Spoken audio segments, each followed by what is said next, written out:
They laughed when a dying billionaire with only 3 months to live adopted 5 homeless boys from the streets. But they had no idea within weeks he'd be fighting corporate betrayal, a brutal kidnapping, and a race against time to save not just his life, but the only family he had left. Stay with me because what happens next will leave you in tears, and it will change how you see the meaning of family. Forever. Dear friend, what you're about to experience is not just a story, it's a deeply human journey about loss, resilience, and the quiet, unexpected ways love finds us when we need it most. If this is your first time here, I invite you to drop a comment and tell us where you're watching from. We love hearing your voice. And if you're someone who believes in second chances and the hidden strength of ordinary people, and in stories that stay with you long after they end, consider subscribing and tapping the bell icon. We share moments that matter. Thank you for being part of this one. Now let's begin. The headline, blazed across screens in bold letters, met with jeers and disbelief. Another publicity stunt, some scoffed. He's lost it, others said. Few paused to wonder why. The man at the center of the storm was Nathaniel Barrett, a reclusive tech billionaire who had amassed a fortune of $15.4 billion yet had no one to share it with. No wife, no children. His Manhattan penthouse was filled with priceless art, but empty of life. His calendar overflowed with meetings, yet his heart had grown hollow with years of regret. That hollowness was cracked wide open one cold November afternoon. It began not with a boardroom coup, but with a simple manila envelope. Inside, a terminal diagnosis. Stage 4, pancreatic cancer. 3 months to live, said the doctors. Their words rang in Nathaniel's ears louder than the honking cabs below his 57th floor window. What do you do when the clock is ticking? Most would travel by yachts or host final galas. Nathaniel did none of these. Instead, he found himself wandering New York's Lower East Side, driven by an ache he couldn't name. That's where he first saw them, 5 boys huddled together in an abandoned subway station, trying to stay warm beneath layers of torn clothing. They weren't brothers by blood, but by survival. Eli the eldest at 15, fierce and protective. Noah and Micah, identical twins with sharp eyes and nimbler fingers. Raphael 11, an artist who drew hope into tattered notebooks. And Liam the youngest, barely 7, with eyes too old for his tiny frame. Nathaniel watched them from the shadows. He saw how Eli rationed stale bread among the group, taking the smallest portion himself. How Noah and Micah kept watch in shifts through the night. How Raphael soothed Liam's nightmares with whispered stories of better days. That night, something inside Nathaniel shifted. For years, he'd built walls, now they crumbled. In those boys, he saw himself a child abandoned by a father, scraping through life with no one to trust. The next day, to the horror of his high-powered legal team, Nathaniel marched into court and filed for emergency foster custody. "You're insane," his lawyer hissed. "You don't know these kids. You're dying. The media will eat you alive." Nathaniel smiled for the first time in weeks. "Then let them laugh," he said softly. "I've spent my whole life building an empire. If I have 3 months left, I'd rather build a family." The tabloids were merciless. Dying billionaire's final folly headlined the New York Herald. Anonymous sources claimed he was mentally unstable. Twitter teemed with cruel jokes. But the boys were different. On the first night in Nathaniel's penthouse, they refused to sleep in separate rooms. "We stay together," Eli declared. Liam clung to Raphael's side, trembling. At dawn, Nathaniel found them all curled together on the living room floor, a tangle of limbs and dreams. He stood watching, throat tight. He hadn't cried since his mother's funeral at age 10. But in that moment, the dam broke. He knelt beside Liam, pulling a blanket over the small boy's shoulders. "You're safe now," he whispered. All of you. I promise." Promises had been broken so often in their lives that the words hung fragile in the air. But Nathaniel meant them with every fiber of his being. He had 3 months to turn promises into truth. In the days that followed, the penthouse transformed. Where once there were silent hallways, now came bursts of laughter and the thud of running feet. Priceless Ming vases were hastily packed away after a near disaster involving a soccer ball. The staff adjusted awkwardly, unused to cooking mac and cheese instead of foie gras. Nathaniel relished every moment, even the chaos. "This," he told Eli one night watching the twins build a pillow fort, "this is more joy than I've known in years." But the world was not so easily convinced. Detractors sharpened their knives. Old business rivals whispered about lawsuits. Worse, a hidden enemy from Nathaniel's past was about to emerge, one who would stop at nothing to claim the fortune now tied to 5 fragile young lives. And so, as Christmas lights twinkled across the city, a deeper storm gathered. Nathaniel, once a man resigned to die alone, now had something precious to fight for. And fight he would. What none of them knew was that the true test of their newfound family was about to begin, and it would demand far more than love alone.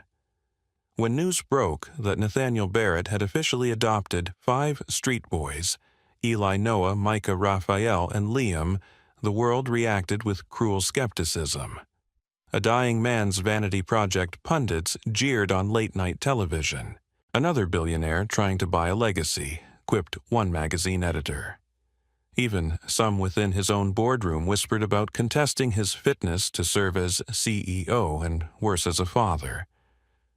Nathaniel tried to shield the boys from the worst of it, but some of the harsh words inevitably slipped through. One afternoon, as Raphael flipped through a discarded newspaper in the penthouse library, he read the headline aloud, "Billionaire's New Pets 5 Orphans, or 5 Pawns."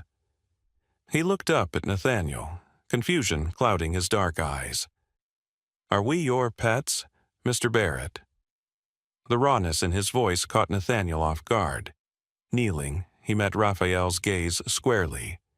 "No, son. You are my family. They can say what they want.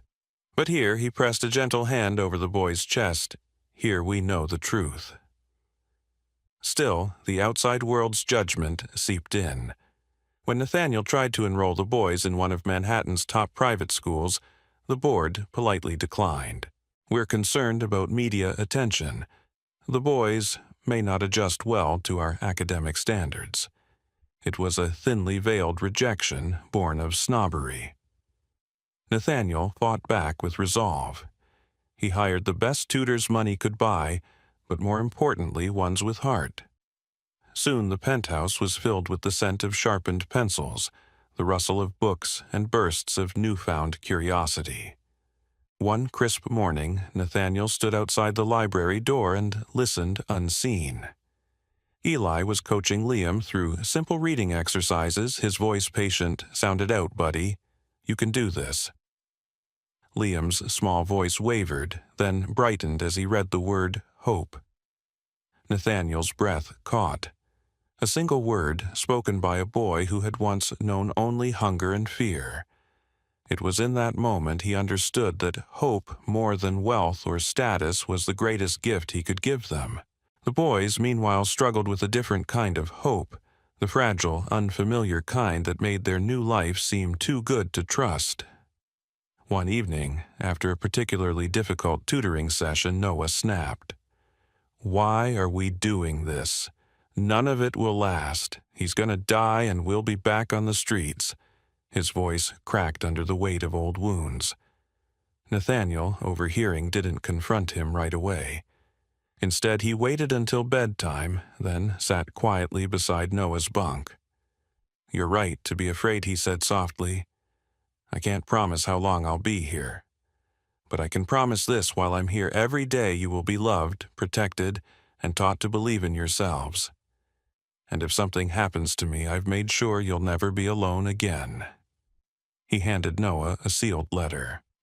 "My will. You're all in it. and there are people who will fight for you no matter what." Noah didn't answer, but later that night Nathaniel found the letter tucked carefully beneath the boy's pillow. Yet, even as bonds deepened inside, the penthouse storms brewed beyond its walls. A scorned former business rival, Clive Harrington, had caught wind of Nathaniel's declining health and the potential instability it brought to Barrett Industries. Behind closed doors, Clive plotted a corporate takeover. Publicly, he began leaking stories questioning Nathaniel's sanity. How can we trust a CEO making life-altering decisions while terminally ill? The first board meeting after the adoption was a battlefield. Nathaniel, gaunt but defiant, entered the oak-paneled room, flanked not by lawyers but by Eli, who had begged to come. When Clive sneered, "So this is one of your strays," Eli shot back, "Better a stray than a snake." The room fell silent. Nathaniel placed a hand on Eli's shoulder. "My son speaks for me today, and for the record, I'm fully capable of leading this company. But if you wish to challenge that he opened his medical file laying out the brutal facts of his treatment and prognosis, then let's do it in court." Clive blinked. The gambit worked. No one dared call a vote. But the stress took its toll. That night, Nathaniel collapsed. The boys found him barely conscious in his study, feverish and pale. "He's burning up," Raphael cried. Paramedics were summoned. As they wheeled Nathaniel out, Liam clung to his hand. "Please don't leave us," he sobbed. "Please." Nathaniel forced a weak smile. "I'm not giving up. I promise." In the sterile hospital room, surrounded by beeping machines, Nathaniel faced a brutal truth: he had given these boys love, but not the certainty they craved. When the boys visited the next morning, bringing clumsy bouquets and handmade cards, Nathaniel made a vow. If love could cure me, he told them through parched lips, I'd live forever. But since it can't, we must prepare. I'll teach you everything I know. So, even if I can't stay, you'll have the tools to build the life you deserve. They listened in tearful silence. From that day forward, lessons became more than reading and math. Nathaniel taught Eli about leadership and resilience. He taught Noah and Micah about strategy and innovation. He nurtured Raphael's artistic gift, connecting him with world-renowned mentors. And for Liam, he simply read stories because every child deserves to dream. Gradually, the penthouse became not just a refuge, but a school of life. The boys, once wary, began to trust that this love was real. Eli stopped hiding snacks in his room just in case. Raphael started drawing pictures of a future, not just memories of the past, and Liam began calling Nathaniel Dad. One crisp evening, as the city lights blinked beneath them, the six of them gathered around the dining table. Nathaniel raised a glass of sparkling water. To family, the one we choose and the one we fight for. The boys clinked their sodas in reply. To family they echoed, eyes shining. In that moment, Nathaniel knew whatever time he had left, it was enough. Enough to teach, enough to love, enough to matter. And soon, the greatest test of their new family would arrive unbidden and ruthless. But for now, they had hope. And hope, once a foreign word to 5 street boys and 1 lonely billionaire, had become their strongest bond. The air had begun to shift. Though the penthouse hummed with life and purpose, a quiet unease crept beneath the surface. Nathaniel Barrett, still frail from treatment, but fueled by determination, sensed it first. It wasn't the cancer that worried him now. It was the world outside a world that saw his growing bond with the boys not as an act of love, but as a threat. Clive Harrington had not relented. If anything, the billionaire rival had become more dangerous, emboldened by Nathaniel's fragile health. Publicly, he questioned Nathaniel's judgment. Privately, he conspired to exploit every legal loophole to sever the boys from their new guardian. Nathaniel's attorney, Grace Levine, a fierce advocate with a heart as steady as her gaze, delivered the news bluntly one rainy afternoon. "They're filing a petition to revoke your guardianship," she said, claiming diminished capacity, citing your health and alleged emotional instability. Nathaniel leaned back, breathless, hand trembling slightly on the armrest. The boys gathered nearby had heard enough. Eli stood first, voice shaking but clear. "They can't take us," he said. "They won't." Nathaniel looked at each boy, Eli's defiant glare, Noah's clenched jaw, Micah's pale face, Raphael's wide, fearful eyes, Liam's trembling lip. He fought the rising tide of helplessness. "We'll fight this," he said, forcing strength into his voice. "Together." But Clive wasn't waiting for legal channels alone. The betrayal came from within. Late one evening, while Nathaniel was meeting with Grace, the penthouse's live-in housekeeper, Marta, received a call. Her estranged brother, drowning in debt, had been approached by Clive's men. The offer: forgive the debt if Marta delivered the security codes to the penthouse's private elevator. Terrified and desperate, Marta hesitated. But a second call came this time, threatening her nephew. In the end, she folded. The next morning, she left a sealed envelope beneath the lobby desk. Inside, everything Clive's men needed. The following night, as Manhattan slept beneath a blanket of stars, the betrayal unfolded. It began with the security system flickering for just a second, barely enough to notice. Then came the soft hum of the private elevator ascending at an unprogrammed hour. Inside the penthouse, the boys were in their shared sweet voices, low as they whispered about the custody battle. "They'll see we belong with Dad," Liam said. He still called Nathaniel Dad now, a fact that never failed to bring tears to Nathaniel's eyes. "They better," Micah added. "I'm not going anywhere." None of them heard the faint creak of the door or the hurried footsteps in the hall. Two masked men entered swiftly. One grabbed Liam first, muffling his cries. The others struggled as the intruders seized Noah and Raphael. Eli fought hardest teeth, bared fists flying. "Let them go," he screamed. But the men were fast practiced. Within moments, 3 of the boys had been dragged to the service elevator. Only Eli and Micah managed to escape racing toward Nathaniel's suite in a panic. The commotion woke Nathaniel instantly. Weak but resolute, he forced himself upright just as Eli burst in. They took them. Eli gasped. They took Noah, Raphael, and Liam. For a moment, the world tilted. Pain surged through Nathaniel's body, but adrenaline drowned it. "Micah," he rasped, "call Grace." "Eli, help me up. We're going after them." Within minutes, the penthouse was alive with alarm.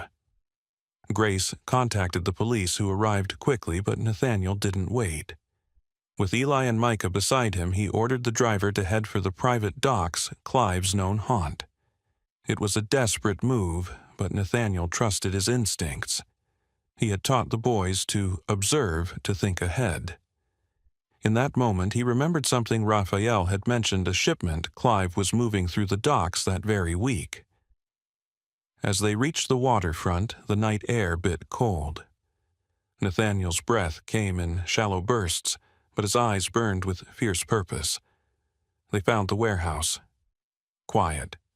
Too quiet. Inside, shadows moved. Voices. A child's muffled sob. Liam Eli whispered, eyes wild.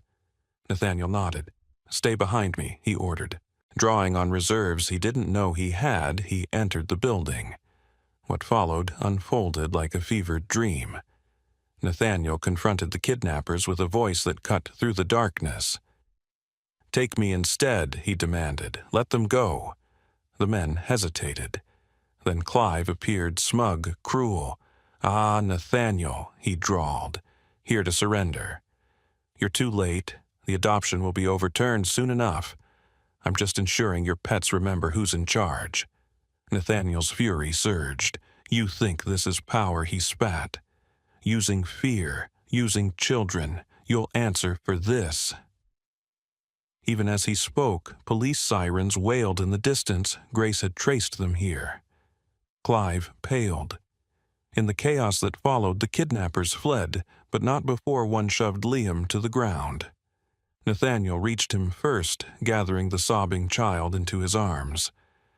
Daddy Liam whimpered, "I was so scared." Nathaniel held him close, tears streaming unchecked. "You're safe now," he whispered. "I'll never let them hurt you again." One by one, the others were found bruised but alive. The police took Clive into custody. Back in the penthouse, the family huddled together beneath thick blankets, none willing to sleep alone. Nathaniel, drained beyond measure, kissed each forehead. "I failed to protect you tonight," he said, voice raw with guilt. "No," Eli said fiercely. "You fought for us. You came for us. That's all that matters." In that moment, the boys' bond with Nathaniel deepened beyond words. They had been betrayed, kidnapped, nearly torn apart. But they had also seen without question that this man, dying or not, was their father. The lesson, etched itself in Nathaniel's soul love, wasn't about shielding others from all harm. It was about standing with them when harm came. It was about fighting no matter the odds. And as the family drifted into restless sleep, safe once more, Nathaniel knew one truth: the battle wasn't over. But neither was his resolve. The coming days would test them all in ways they couldn't yet imagine. The days following the rescue from the warehouse were quiet, but not in the peaceful way Nathaniel hoped for. The penthouse felt heavier, as though the walls themselves carried the echoes of the boys' trauma. The boys stayed close to him now, closer than ever. Liam rarely let go of Nathaniel's hand. Noah flinched at sudden noises. Raphael struggled to sleep, plagued by nightmares. Even Eli, always the stoic leader, seemed more fragile, as though the weight of protecting his brothers had become unbearable. Micah, normally the most carefree, refused to leave the penthouse at all. Nathaniel watched them, heart aching. He could still hear Liam's terrified whisper, "I was so scared," and the raw trust in Eli's voice when he'd said, "You came for us." They needed more than just safety. They needed healing. But what did he know of healing wounds deeper than flesh? One cold morning, as frost crept across the windows, Grace arrived with court papers in hand. "Clive will stand trial," she announced, "and the adoption hearing is scheduled for 3 weeks from now." The boys looked up, wary, exhausted. "What happens if the judge says no?" Raphael asked softly, eyes wide. Nathaniel knelt in front of them. "Then we fight again," he said gently, "but no matter what, you are my sons. That's not something a court decides. It was the truth." But even as he spoke it, Nathaniel realized something more. Love alone would not be enough to mend their broken pieces. They needed purpose. They needed to become a family, not just be called one. That night, as the boys drifted off to uneasy sleep, Nathaniel stared out over the Manhattan skyline, thinking. His heart beat slower these days, weaker, the toll of his illness unmistakable. Time was precious, so terribly precious. What could he leave them that would last beyond his fading days? An idea formed, not grand, not for the world's eyes, but for them. A project they would build together. A legacy they could claim with their own hands. The next morning, he gathered the boys in the living room, where sunlight filtered through tall windows. "I have a proposal," he began. "Something for us to build together." 5 pairs of eyes looked up, uncertain but curious. "Your mother?"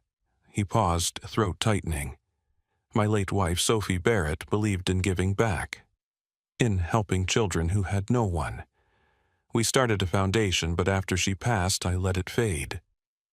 He took a deep breath. "I want us to bring it back. Not for me, for you, for every kid out there who's scared and alone like you once were. I want you to lead it." For a moment, silence. Then Eli asked, voice hoarse, "You mean, like help other kids?" Nathaniel nodded. "Yes. Design it however you want. Programs, shelters, mentors. You'll decide." Liam clutched Raphael's sleeve. "But we're just kids. You're not just anything," Nathaniel said, eyes shining. "You're the strongest people I know." That day marked a turning point. Slowly, purpose replaced paralysis. The dining room became their planning headquarters. Blueprints and sticky notes soon covered every inch of the table. Noah dove into researching existing youth programs, his mind hungry for knowledge. Raphael, with his gift for words, began drafting a mission statement. Micah, braver with tasks than crowds focused on logistics, sketching floor plans and supply lists with careful hands. And Eli surprised them all. He began reaching out to contacts Nathaniel had long forgotten, former partners, charity leaders.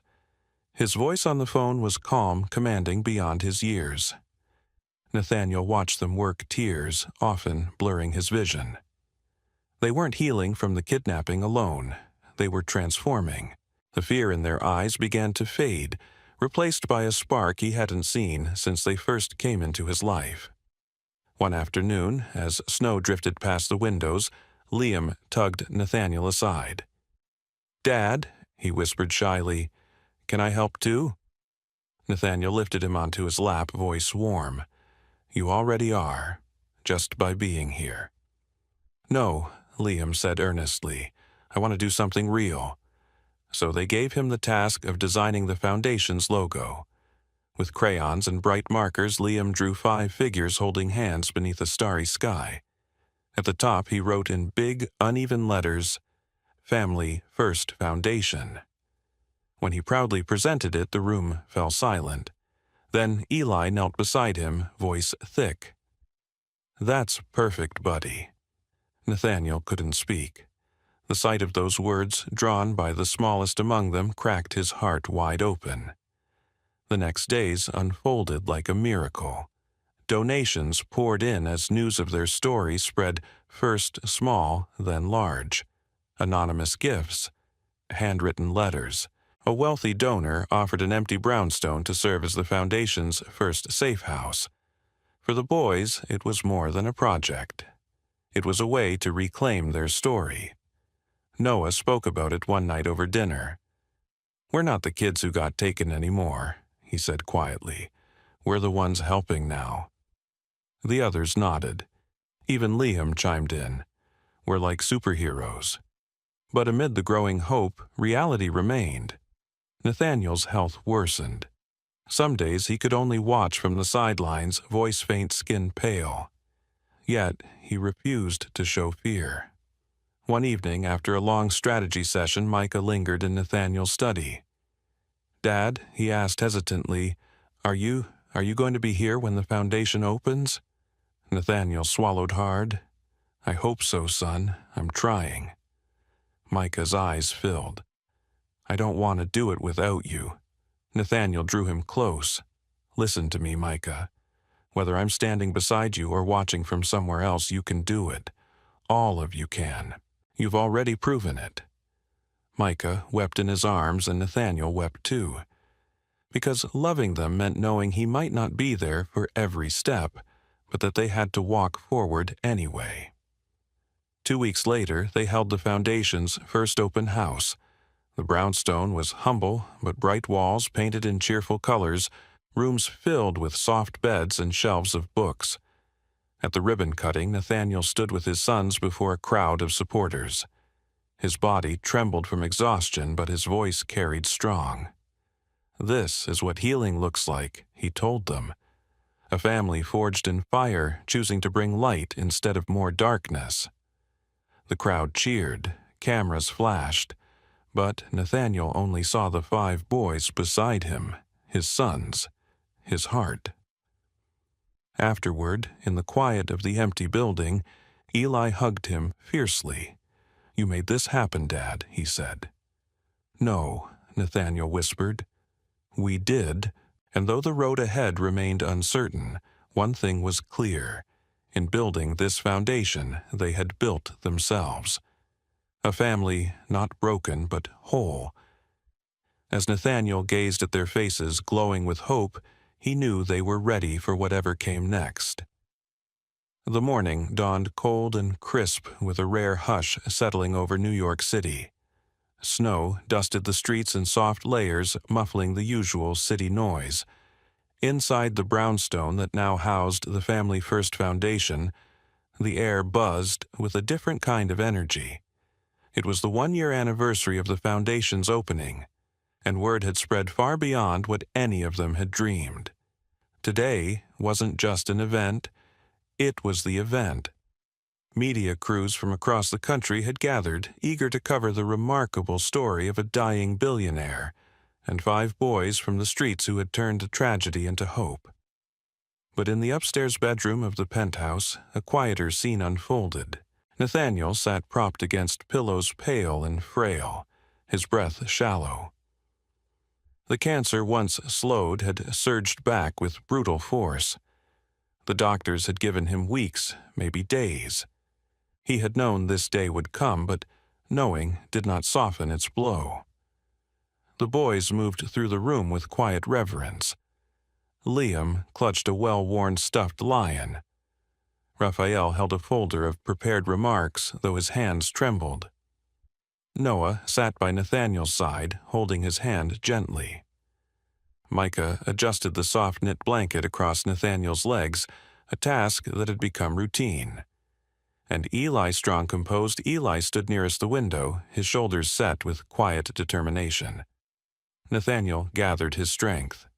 "You boys ready?" His voice was thin but warm. Eli turned his jaw tight. "Only if you'll be there with us." A faint smile touched Nathaniel's lips. "Always.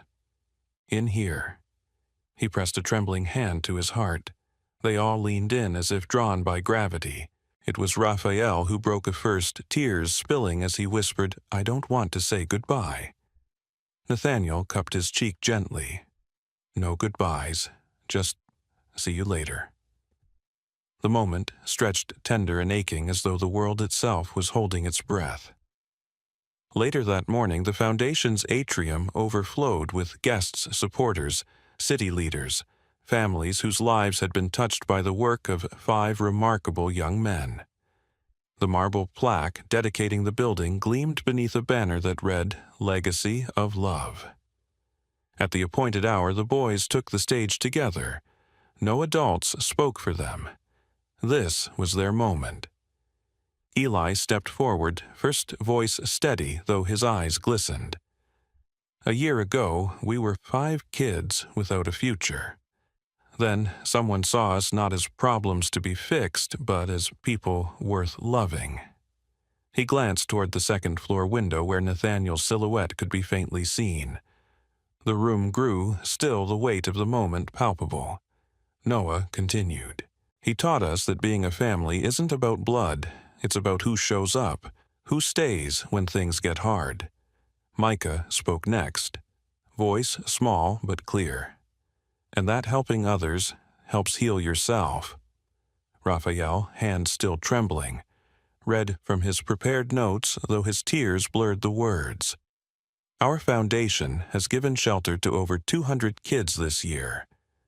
That's 200 futures that didn't have to be lost. We did this because someone believed we could." Finally, Liam approached the microphone, clutching his lion. "And we're going to keep doing it, because that's what Dad wants." The word Dad rippled through the crowd, soft gasps and sniffles rising. Then came the moment no one would forget. As the boys stepped down, the crowd stood and began to applaud softly at first, then swelling into a standing ovation. Camera flashes lit the room. Tears flowed freely, and for a single breathtaking moment it felt as though the entire world had stopped to honor, not wealth, not tragedy, but love born of the unlikeliest of places. Upstairs, Nathaniel watched through tear-filled eyes, his heart so full it ached. Grace sat beside him, dabbing her eyes. "They did it, Nate. They really did." He smiled faintly. "They were always going to. I just got to see it." Later that night, long after the crowds had gone, the boys returned to Nathaniel's side. The room was dim, soft jazz playing in the background.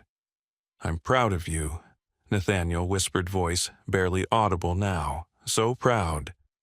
"We love you, Dad," Eli said, voice breaking. "Love you, always," Nathaniel breathed. And with his sons holding his hands, hearts forever entwined, Nathaniel Barrett passed peacefully into the night. The world had stood still that day, and somewhere beyond it, a man who had once feared dying alone left this life surrounded by love, his legacy carried in the hearts of 5 extraordinary boys who would continue his work for years to come. Because sometimes the greatest riches are found not in what you leave behind, but in who you lift up along the way. As we close the chapter on Nathaniel Barrett's extraordinary journey, let's take a moment to reflect on what we've just witnessed, a story not of wealth or power, but of redemption, love, and the unexpected ways life grants us second chances. Nathaniel Barrett began as a man defined by his fortune, isolated at the pinnacle of success, yet hollow within. Given a grim diagnosis, only 3 months to live, he faced what many of us fear most, dying alone. But in that darkest moment, fate brought him 5 boys, Eli, Noah, Micah, Raphael, and little Liam, survivors of the streets whose resilience and loyalty would change everything. What began as a simple act of compassion offering warmth for one night evolved into something no one could have predicted. A bond forged in adversity, a family built not by blood, but by the conscious choice to love and care for one another. We watched as Nathaniel and the boys faced judgment, ridicule, and betrayal from a world that couldn't see beyond appearances. Yet they stood firm. Together they confronted kidnappings, corporate sabotage, and the harsh realities of Nathaniel's declining health.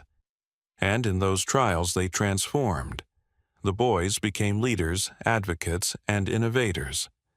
Nathaniel, once a man consumed by regret, found purpose in mentoring and guiding them, ensuring that his legacy would not be his billions, but the lives he touched. Their foundation, born from this bond, went on to help hundreds of other at-risk youth, offering hope where there once was none. In the end, Nathaniel did not die alone. He passed surrounded by the love of 5 sons who would forever carry forward his spirit. His story reminds us that our greatest contributions in life are not measured by our net worth, but by the lives we choose to lift up, the hearts we choose to open. So, what can we learn from this story? At its core, Nathaniel's journey teaches us a profound lesson in compassion, humility, and the power of chosen family. It reminds us that it's never too late to open your heart to seek forgiveness or to find redemption. No amount of success or failure defines us. Our actions, especially in moments of adversity, do. We also learn about the strength of resilience and trust. The boys had every reason to mistrust the world, yet they chose to believe in a man who, in turn, believed in them. That mutual faith became the foundation of something beautiful. In our own lives, cultivating trust and resilience can open doors we never thought possible. Another powerful takeaway is the importance of purpose beyond self. Nathaniel's final months were no longer about counting down the days, but about making each day count. We too can strive to live with purpose, whether through mentoring, giving back, or simply being present for those around us. And lastly, this story teaches us about forgiveness and grace. Nathaniel forgave betrayal and embraced second chances as when he welcomed back Eleanor to help the foundation. In a world that often favors judgment, choosing grace can create ripples of change far beyond what we imagine. So, how can we apply these lessons today? Look around you. There's always someone in need of kindness, someone whose life you could touch. Choose compassion over cynicism. Offer trust even when it feels risky. Seek out purpose in your daily life. No act of goodness is ever wasted. And remember, family is not limited to those we are born to, but to those we choose to stand beside. If Nathaniel Barrett and 5 boys from the streets could teach us anything, it's that love, hope, and purpose can bloom in even the most unlikely soil. If you found this story moving, please consider subscribing to our channel. Your support encourages us to continue sharing these powerful true stories of resilience, hope, and human connection. Thank you for watching, and we can't wait to bring you the next inspiring chapter. Stay tuned and take care.